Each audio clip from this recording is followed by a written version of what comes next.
dikasihi oleh Tuhan, selamat bertemu lagi dalam Suara Pengembalaan. Kali ini saya berikan judul motivasi. Saudara, motivasi adalah sebuah dorongan, keinginan untuk kita melakukan sesuatu pekerjaan atau kegiatan tertentu, dorongan dari dalam hati.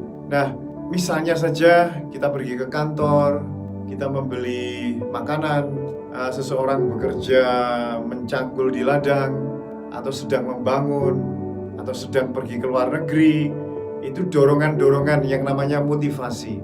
Nah, saya ingin membagikan Bapak Ibu Saudara tentang motivasi rendah dan motivasi tinggi atau superior. Nah, motivasi yang saya maksudkan adalah motivasi yaitu superior atau motivasi tinggi.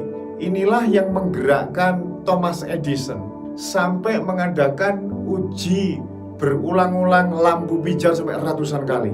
Dan motivasi tinggi ini juga yang membuat Romeo dan kisahnya dengan Juliet sampai mereka mau sehidup semati. Nah, jenis seperti ini juga, saudaraku, yang membuat Helen Keller, seorang yang buta dan tuli, akhirnya lulus di perguruan tinggi dengan cum laude. Ini motivasi tinggi yang terdapat dari diri orang-orang ini. Nah, kita lihat Tuhan kita, Tuhan Yesus. Tuhan menjalankan misinya, saudara, walaupun dicap nabi palsu, dicap dirasuk Baalzebul, dicap tidak waras, dan juga dibenci dengan banyak orang, khususnya orang Farisi, orang Saduki, ahli-ahli Taurat, tokoh-tokoh agama di zaman itu. Tetapi Tuhan Yesus tidak bergeming karena misinya adalah mencari dan menyelamatkan yang terhilang. Dan motivasi tinggi seperti ini, saudaraku, yang harus Bapak, Ibu, Saudara miliki semuanya.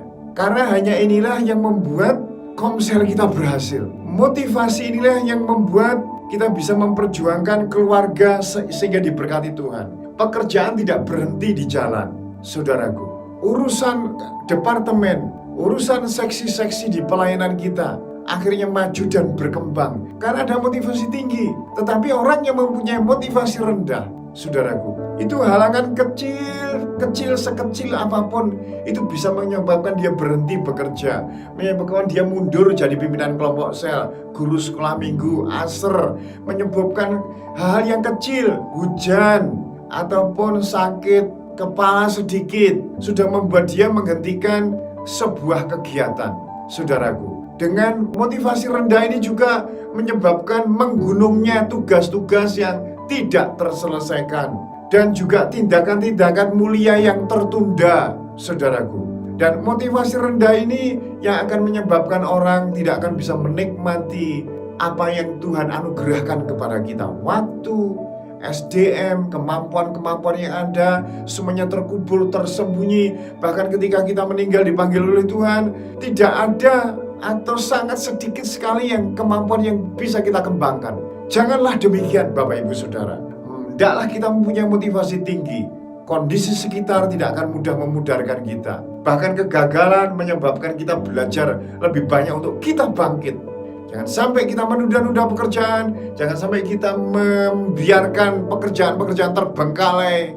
Dan hal-hal yang seharusnya kita kerjakan akhirnya tertunda-tunda. Dan ini termasuk motivasi yang rendah. Saya berharap kita semua yang mendengarkan Suara Pengembalaan ini mempunyai motivasi tinggi, menyelesaikan tugas, mengemban misi yang Tuhan berikan kepada kita dengan penuh antusias dan motivasi yang tinggi. Selamat melayani Tuhan, selamat bekerja dengan motivasi tinggi. Tuhan memberkati.